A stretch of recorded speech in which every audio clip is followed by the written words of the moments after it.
For today's video, hanapin natin yung properties ng quadrilateral. First, hanapin natin yung pangalan ng quadrilateral. Pag magpapangalan ka ng quadrilateral, palaging wag mong kalimutan yung symbol. Palagi mong unahin isulat yun sa yung symbol. Ayan yung symbol. First, dapat ang pagpapangalan natin dyan is parang pag ito unahin natin, ito next, at ito next. Bawal yung G, U, I, Y. Bawal yon. Bawal din yung Y, I, U, G. Bawal yon.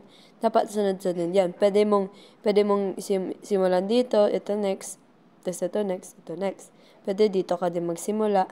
Kahit saan ka magsimula, basta sunod-sunod siya, bawal yung magulo. So, yan na natin yung pangalan nito.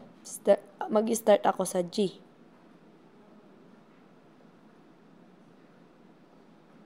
Tapos next ko yung I.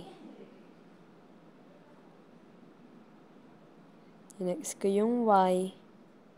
Next ko yung U. Pwede yung ganito. Pero pag ang ginawa natin is parang ganito, bawal yan. Dapat kasi sunod-sunod yan.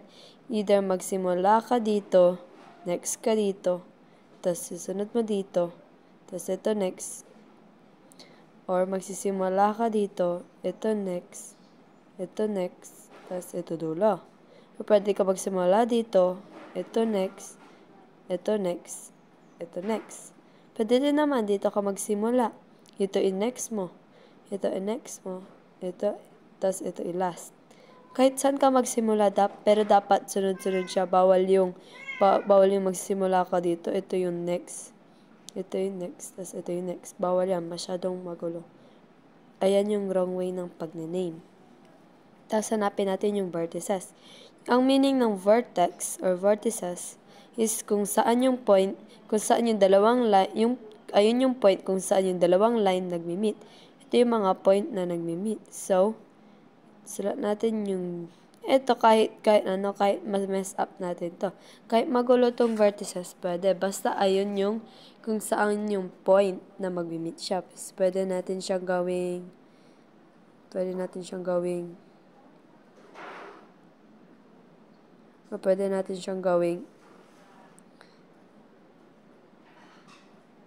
basta. Pwede natin siyang anuhin. Pwede, ito kahit wala siyang proper na pagpaano, basta nasulat mo lahat ng vertices. Pero sa name, dapat talaga sunod-sunod. Sa vertices kahit hindi na.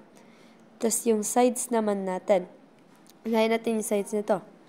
G, tas I. So, palaging huwag kalimutan yung symbol. Ang symbol naman sa sides is yung linya sa taas. So, after ng G, tas I, tas Y. Palaging apat ang sides ng isang quadrilateral. Dapat palaging apat yung sides niya, apat ang angles. Bawal yung tatlo yung sides, apat yung angles kasi hindi yan quadrilateral. Ang meaning ng quadrilateral is may apat na sides, may apat na angles. Okay? Finish lang natin anuhan to.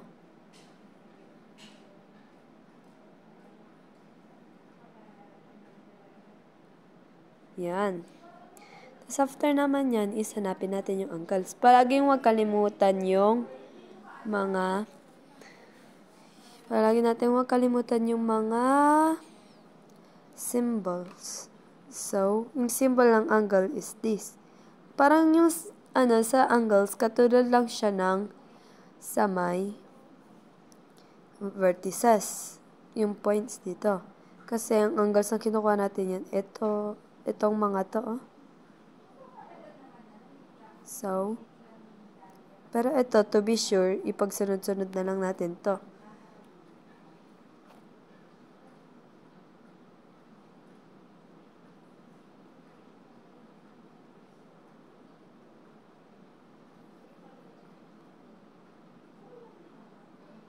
Yan.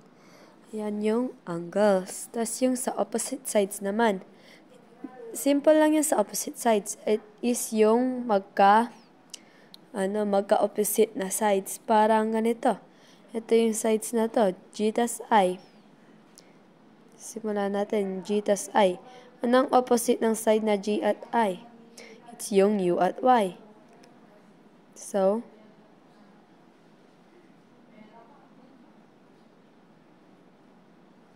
ayan.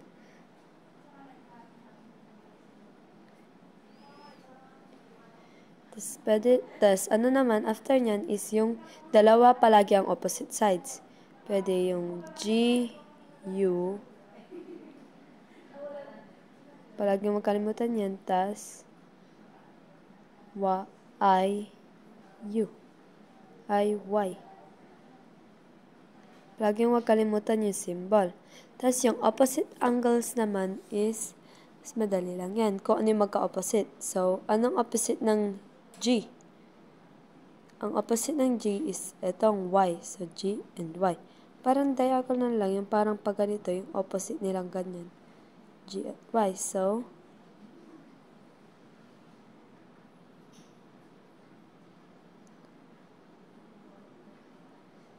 tas,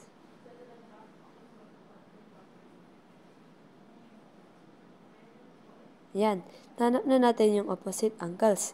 So, yung diagonal naman. Ang ipagpapares natin yung G tas Y. So,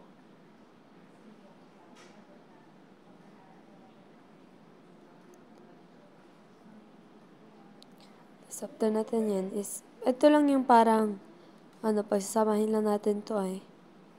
Yan, tas I tas U.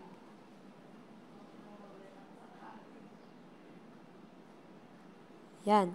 Tas ang after naman yan is hanapin natin yung consecutive sides. Palaging apat yung consecutive sides niya, Palaging apat yung consecutive sides. Magsimula tayo sa G,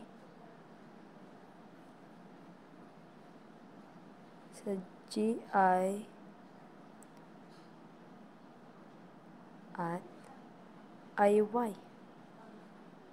After naman yan is IY, tas YU. As after yan is YU,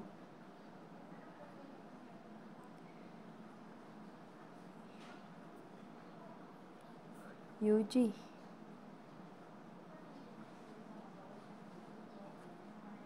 After ng UG,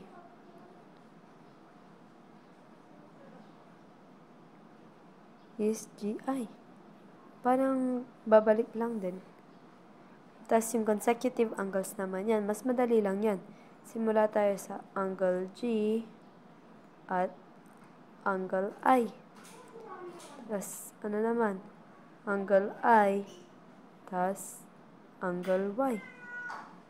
Angle Y, tapos angle U. Tapos angle U, angle G. Yan. Sunod-sunod lang siya, parang pabalik-balik lang. Tapos, palagi natin anuhin ito, Pag dapat palaging apat yung sides, apat yung angles. Ne?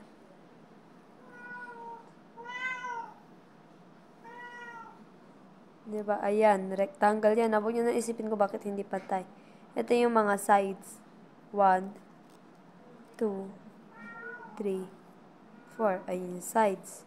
Tapos ito yung vertices. 1, 2, 3, 4.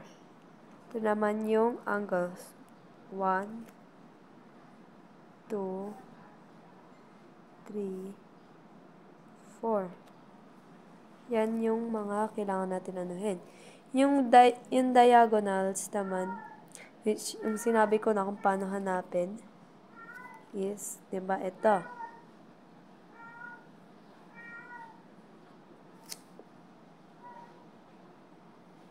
Ito yung diagonals.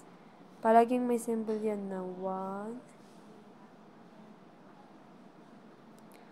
Ayan. Ayan yung diagonals. Kailangan, huwag niyong kalimutan hanapin itong diagonals. Okay?